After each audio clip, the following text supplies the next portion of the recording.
Okay, so today we're going to be talking about OCD. And just going to switch my screen for you guys so that you can see what I'm on about.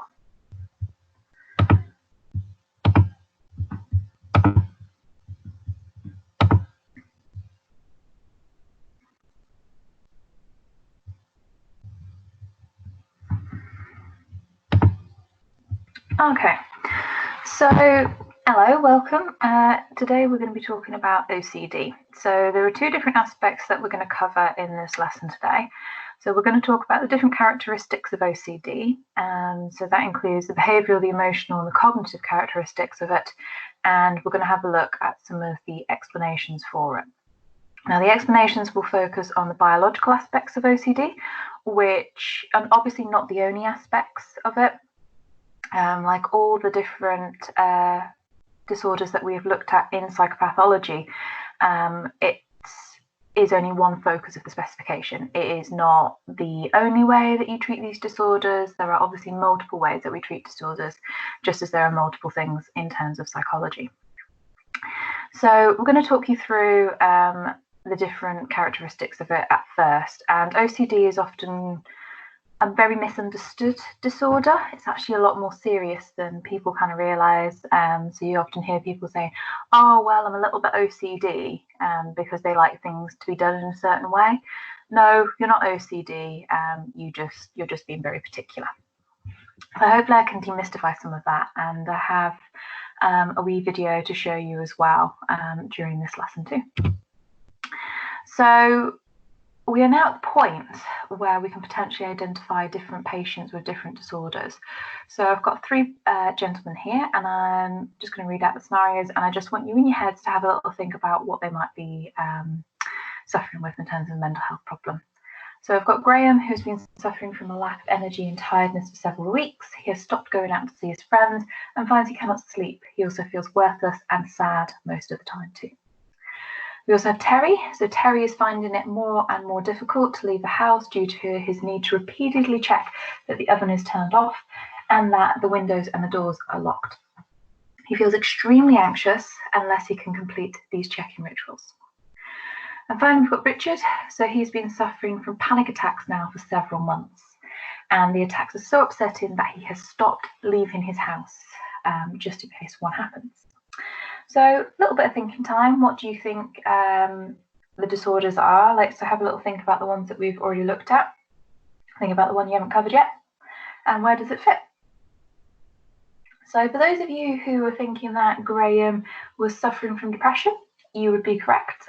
He's obviously got that lack of energy, he's feeling worthless, he's feeling sad, he's showing quite a lot of characteristics of unipolar depression. For those of you who said that Richard is suffering from a phobia, you'd also be correct in that respect. So panic attacks are not necessarily a hallmark symptom of phobias, but they can accompany them. And he might actually be suffering with a little bit of agoraphobia if he's stopped leaving his home as well. And then Terry is obviously left with OCD due to his checking behaviours and things like that. So even though we haven't actually really covered anything in OCD just yet, probably you guys know enough about OCD or through the process of elimination to be able to work out that that is what Terry is suffering from, is these compulsions to check before he leaves. So first little bit of this lesson, we're going to be able to outline the behavioural, the emotional and the cognitive symptoms of obsessive compulsive disorder, OCD. And we should be able to identify and apply these to real life examples or exam style questions. So what actually is OCD? Again, this is something that people get confused quite a lot. So I've got a little YouTube video to show you, but I'm just going to talk through this slide first of all before I show it to you. So the video is several people who suffer from OCD and talking through what their experience is like and that sort of thing. But essentially it breaks down into two main components, in that you have obsessions, which are persistent thoughts, ideas or impulses or images that are experienced repeatedly. They are intrusive and they cause a lot of anxiety. Okay. The other component to this is compulsions. And these are repetitive and rigid behaviours that the person feels compelled to perform. So they tend to reduce the thought to reduce the anxiety in that respect, and that's kind of what feeds the OCD there as well.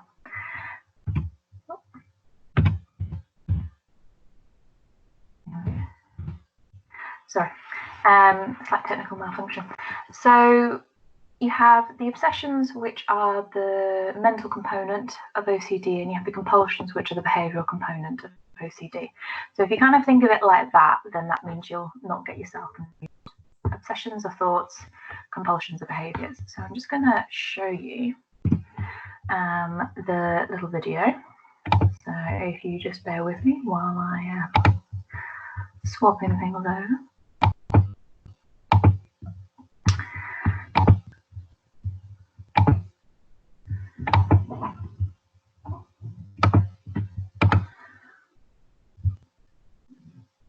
Right. So this is different people's experiences of OCD and how they find it. Most of them do have a Scottish accent, so just be aware of that and listen carefully, okay?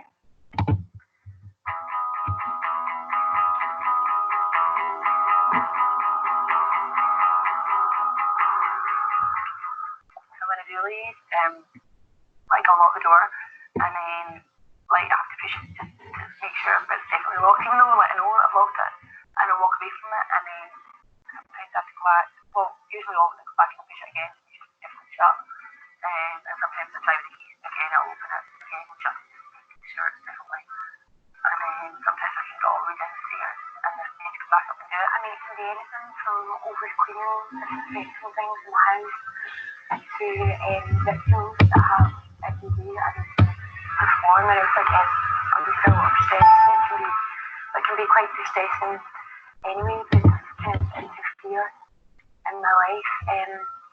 For instance, if I'm going to meet someone new, unless I'm wearing gloves, I might not shake their hand. It might make me feel uncomfortable to do that. It's mainly about turning things off, unplugging things. Well, that's what it is. It's changed through the years. I've done different things, but it's like when I leave or when I go to leave the house, I have to go around and check everything's off like a million times, make sure everything's unplugged.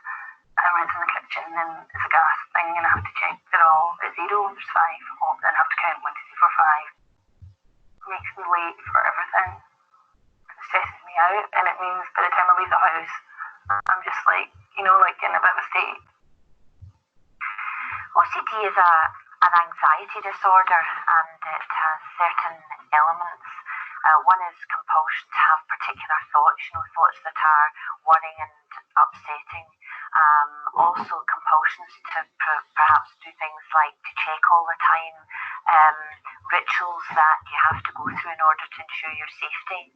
I tend to wash my hands quite often, probably a lot more often than anyone else. If I'm not able to get anywhere to wash my hands, I'll carry antibacterial gel in my pocket. Also, if I see someone coming towards me in the street and I don't particularly like the look of them, I might put my hands over my mouth or pull my scarf or my hair over so I don't have to breathe where they're breathing.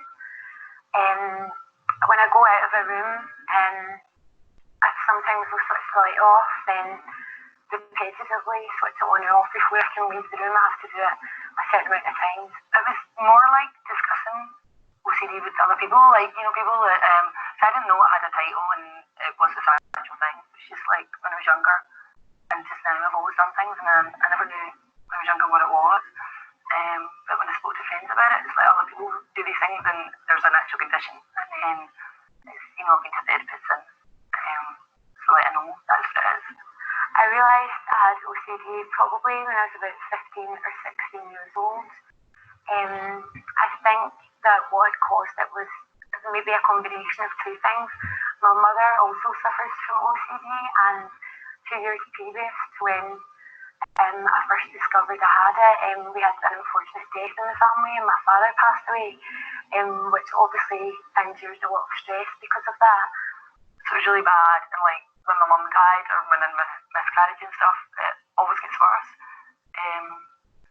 But I don't know why it would have started in the first place. I don't understand enough about it, so it's difficult to know really what causes it because there's still a lot of research required. It may be that there's a biological predisposition to it through some sort of mechanical fault, if you like, in how the brain functions, or some chemical, element of how the brain functions, but also environmental influences like negative childhood experiences might be involved. Because things have gotten worse. I'm on a waiting list for CBT, which says it won't take that long, maybe 6 weeks or something. So it's really just because I can handle things myself. I think that it's just for the kids, if you can pass it on to them, and I don't know, and that's just I think that's making it worse.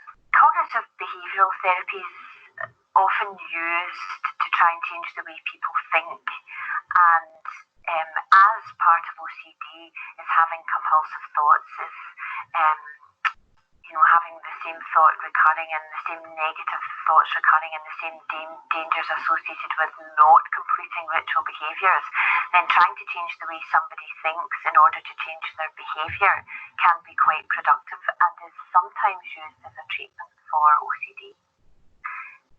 For those who think it's perhaps biologically caused, and for those who think that chemical treatments can be useful, one of the or a couple of the drugs that are used are drugs that prevent the reuptake of serotonin. Serotonin is a chemical that operates in the brain. It's a neurotransmitter, and that seems to be quite helpful for OCD. It seems to prevent some of the anxiety and some of the ritual behaviour. I just go into chat rooms online.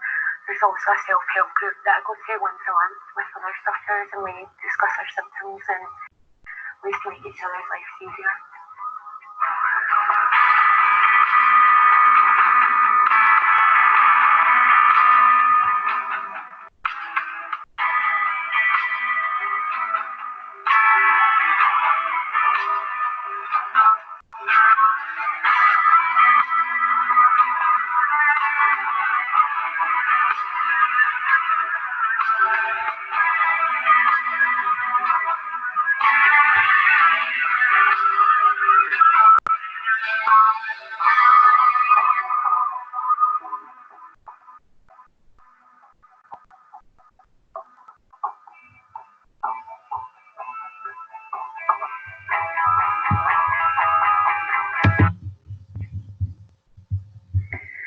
So that obviously highlights some of the importance of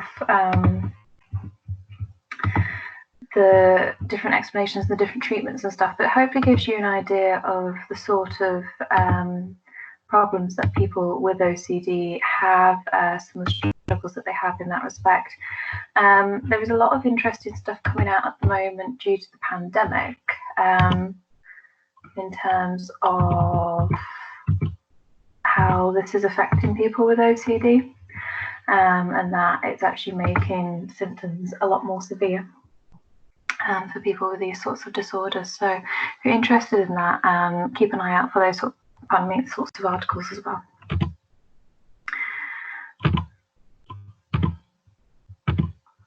So when we're classifying OCD, generally what we're using is a diagnostic manual, and that is generally the DSM. So we're on the DSM-5 classification system at the moment, which came out in 2013.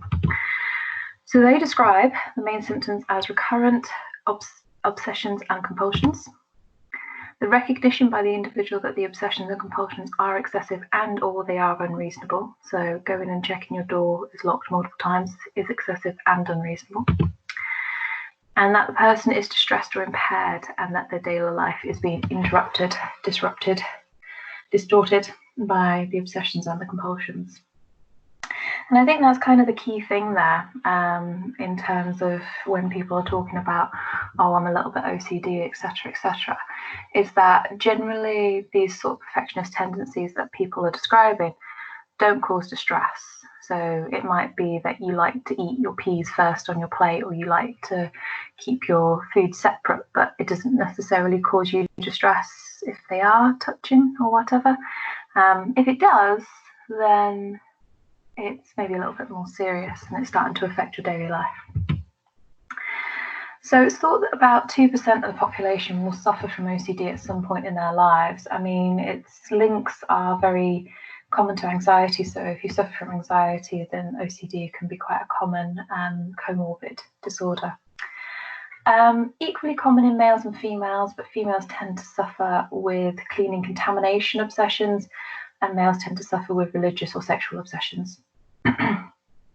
In the UK, it's actually thought to be the 4th most common psychological disorder, which is quite a title to have, really. And generally, the onset is from late adolescence to early adulthood. So again, that kind of makes sense in terms of a biological perspective and in terms of a life perspective, because there's a lot of changes going on at that point in most people's lives. And the idea is that, like, these sufferers, their lives are so taken up with these rituals and things that they're actually unable to function properly, and they're unable to hold it down a regular job because of these rituals that they have to participate in. So signs and symptoms then. So behavioural, emotional, cognitive symptoms. So again, trying to identify which one's which. So how a person acts is what type of symptom. It typically leads to carrying out of repetitive actions in OCD. This often leads to avoidance of situations that trigger anxiety. How a person feels when experiencing the anxiety, which accompanies the obsessions and compulsions. Might feel depressed, might have other negative emotions. How a person thinks, and OCD are often played with obsessive thoughts. So that's kind of where I'm saying you've got the compulsions, which are the actions, and you've got the obsessions, which are the thoughts. They also have cognitive strategies, which can be quite negative as well. Obviously, there are physical symptoms as well, so potentially panic attacks, shakiness, etc., etc. So matching them up, obviously the first one is a behavioural one, the second one is an emotional one, and the third one is a cognitive one. So it's important that you're able to distinguish between these, especially between emotional and cognitive. So best way I kind of do to check that is to say, well, can I feel that emotion, or can I think that thought? Then that's kind of how I separate it out. Physical symptoms don't really come into any of those. So this is like a very brief overview of it, to be honest. And there's a lot better breakdown of this in the page 159 and 160. So I would go through and look at the behavioural, emotional, and cognitive symptoms of obsessions and compulsions, because there are actually some behavioural aspects to obsessions, and there are some cognitive aspects to compulsions. This is kind of where you can see the common examples for OCD as well, so things like cleaning, contamination, etc., etc. So should take you about 10 minutes. So probably want to pause the video here and go have a little look, and make sure you add some of those to your notes. So moving on from that, the OCD cycle just shows you how obsessions and compulsions are connected. And essentially that they perpetuate each other. So you'll have the obsessive thought, which is very negative and very disturbing, very upsetting. That leads to anxiety.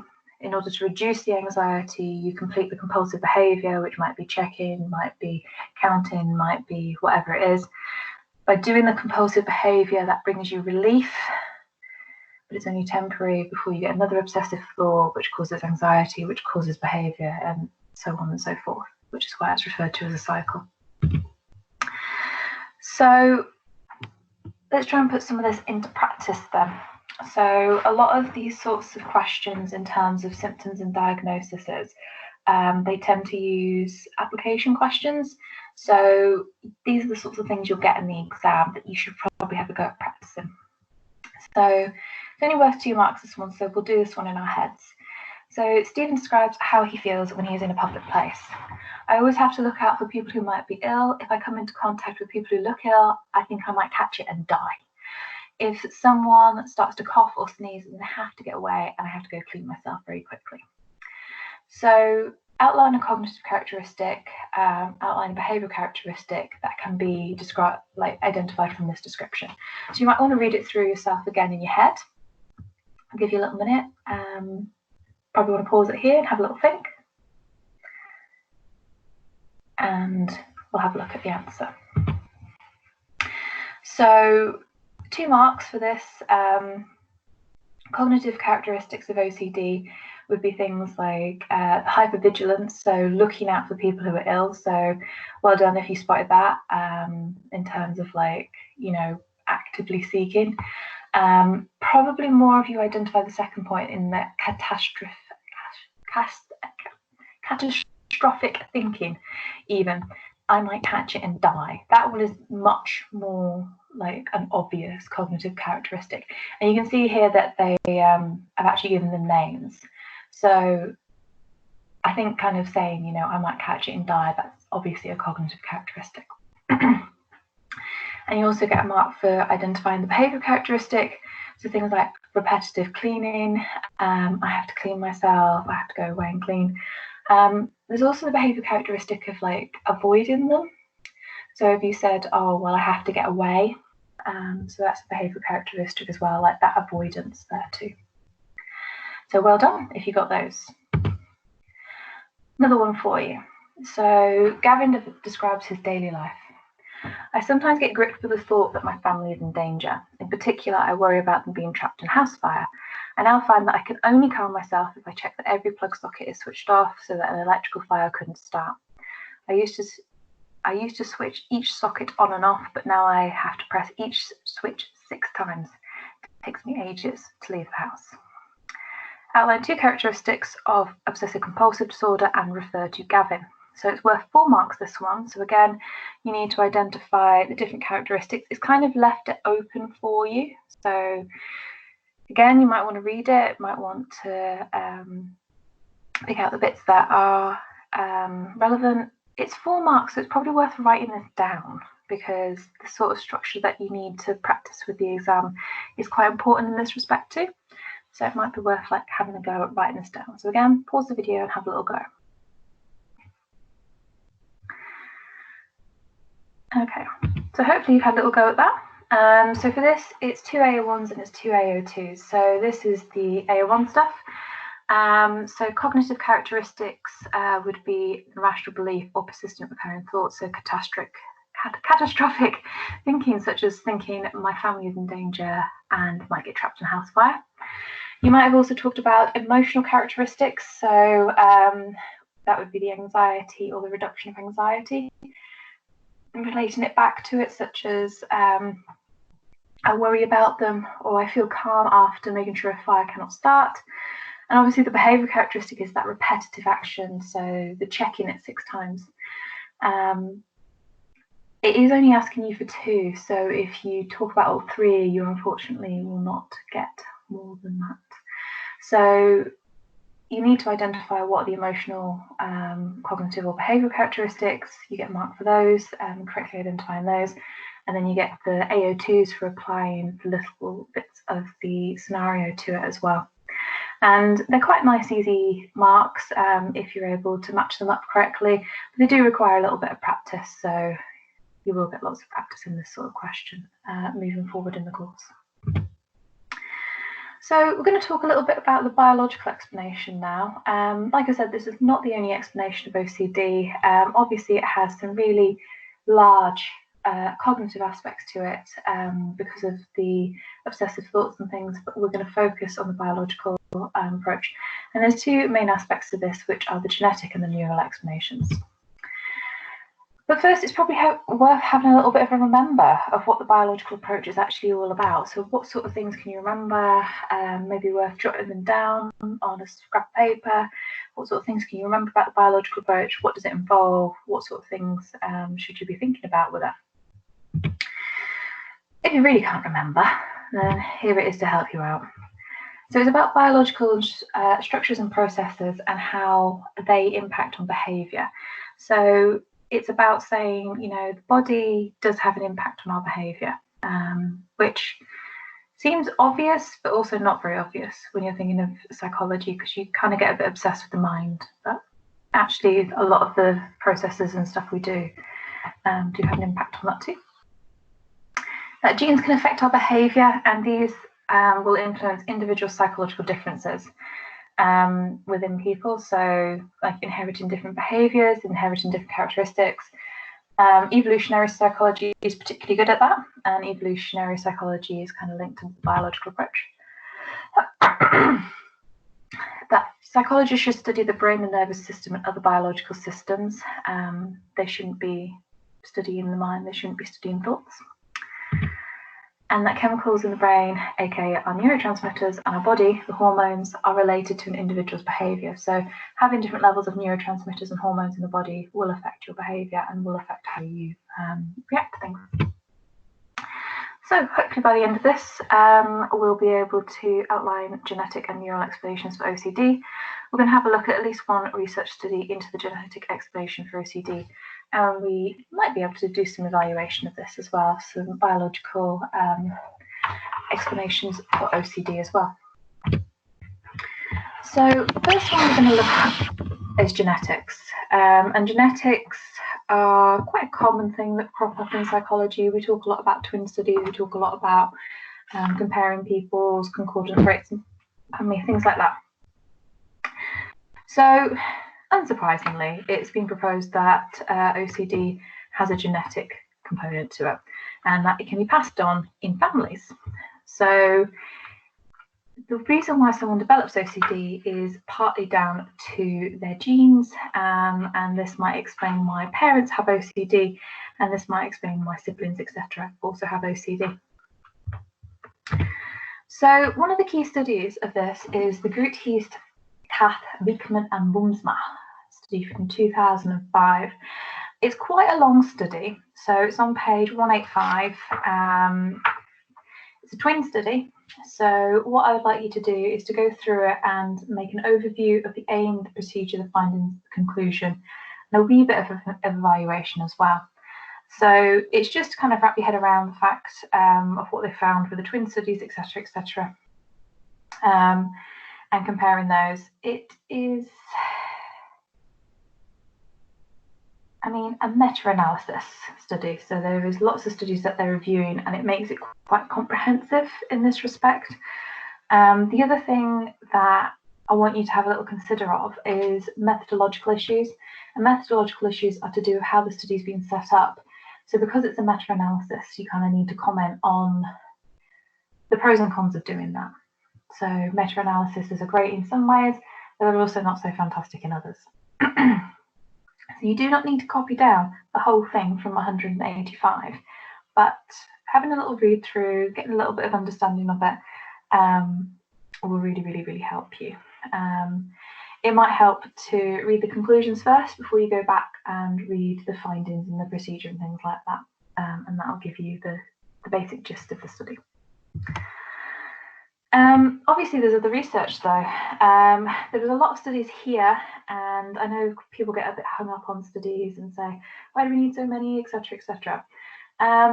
What I would say is that you need to have a couple that you understand, and that I would have a look at page 186 and read them in a bit more detail. But just kind of choose a couple that you like the look of, that you feel you'd remember in an exam situation, that you feel would be helpful for you, and use those. So basically they're all kind of saying similar things. They're all saying that, there seems to be a heritable contribution of OCD, that, that OCD has been linked to this chromosome, this gene, etc., etc. It's been linked to other disorders like Tourette's. My personal favourite out of these ones is the Tangitao study, because dogs are used in this study. And this is because dogs are actually known to suffer from OCD. Obviously, it manifests in different ways in dogs, but dogs have been known to suffer from OCD. And when they did a gene analysis of these dogs, they found that dogs had higher genetic variants of OCD genes than those who didn't. So basically that your dog can pass down an OCD gene, which is a little bit mind-boggling. So to briefly evaluate this in terms of genetic explanations, the good news is that there's evidence. So, looking at all those different studies, there's lots and lots and lots of evidence. And a lot of this is twin studies. So twin studies crop up quite a lot in genetic explanations.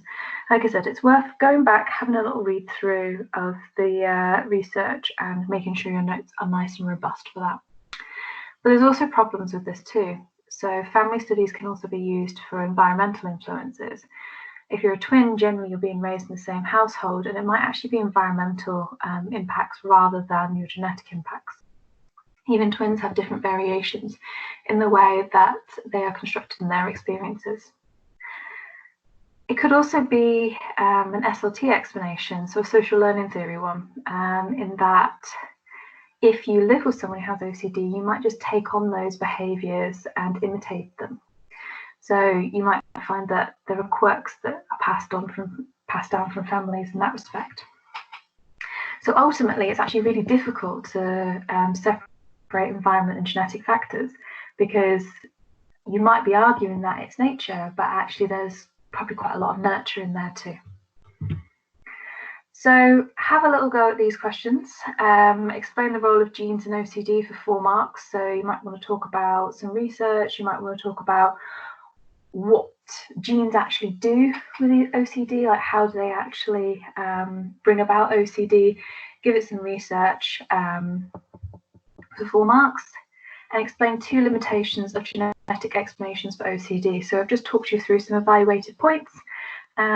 So talk about 2 of those and expand them out a little bit. So again, maybe give an example, maybe give some research support, etc., etc. And that will help pad out your answer a little bit better as well. Right, so the other explanation we need to talk about are neural explanations. And neural explanations are to do with the structures of the brain. So generally these are to do with neurotransmitters, or they are to do with different brain circuits. There's certain structures which seem to be associated with OCD. So the brain areas that seem to be associated are the orbital frontal cortex, which is the OFC for short, and the thalamus. And you can see them there in the little picture. So the orbital frontal cortex is, at the front of the brain.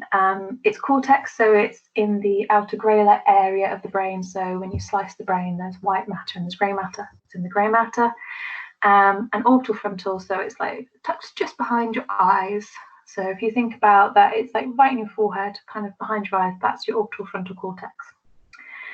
And thalamus is kind of much deeper within the brain. It's like much nearer the brainstem. It's one of the areas that would have developed first while you're in the womb. And it's associated with things like cleaning, checking, and safety behaviours. So it's a much more primitive part of the brain compared to the OFC. So because of the OFC's place in the brain, it's involved in decision making, and it worries about social behaviours and things like that. In OCD, the key thing is that both of these areas are overactive. So if you have a little look at the scan off to the right there, you can see that in the normal brain, in inverted quotes, there's a lot less activity. And then you look at the obsessive compulsive and it's lit up like a little Christmas tree. So they're both very, very overactive. If you have an overactive thalamus, that means that it's going to increase your motivation to clean or check for safety. And if it's overactive, the OFC also becomes overactive as well. If the OFC is active, then that means increased anxiety, increased planning to try and avoid that anxiety. So it's a little bit circular in that respect. So some evaluation of areas of the brain. The good thing is that because technology has advanced so much, we're able to have a look at this a lot more accurately, and we're able to kind of see that actually, yeah, OCD sufferers do seem to have excessive activity in their orbital frontal cortex and their thalamuses, and that cleaning and checking behaviours are hardwired into the thalamus. This is an established thing, that the thalamus is associated to these sorts of behaviours. However, the repetitive acts might be explained by the structural abnormalities of the basal ganglia, but which is basal ganglia is like part of what the thalamus and stuff is part of, but it doesn't necessarily explain the obsessional thoughts. So it's able to quite well explain compulsions, but not the thoughts behind it. There are inconsistencies in the research because it doesn't seem like there's just one system that always seems to be present for people who have OCD. And actually, maybe these neural changes are a result of suffering from the disorder, but not the cause of it. So, cause and effect. So, neurotransmitters, unfortunately, I seem to have skipped a slide, so I apologise for that. But neurotransmitters in this respect are about serotonin. And serotonin is thought to affect OCD in several ways. Obviously, it affects depression in that it's like too low, but it's also thought to affect OCD patients as well, and that if it's too low, then you develop symptoms of OCD. And this is kind of where it's a little bit tricky as psychologists, because if you've got something that's got a similar cause, then how do you know which one it is? You have to look at behavioural aspects, etc., and things can get a little bit messy there. So the main thing about neurotransmitters' role in OCD is that it allows medications to be developed, which is great because it helps people live more normal lives. Unfortunately, when dealing with drug therapies generally in anything in psychology, is that drugs are not always completely effective. They might work for some people, but they might not work for others. And just because we give serotonin reuptake inhibitors, which increase the levels of serotonin in the brain, and these decrease OCD symptoms, it doesn't mean that that was the cause.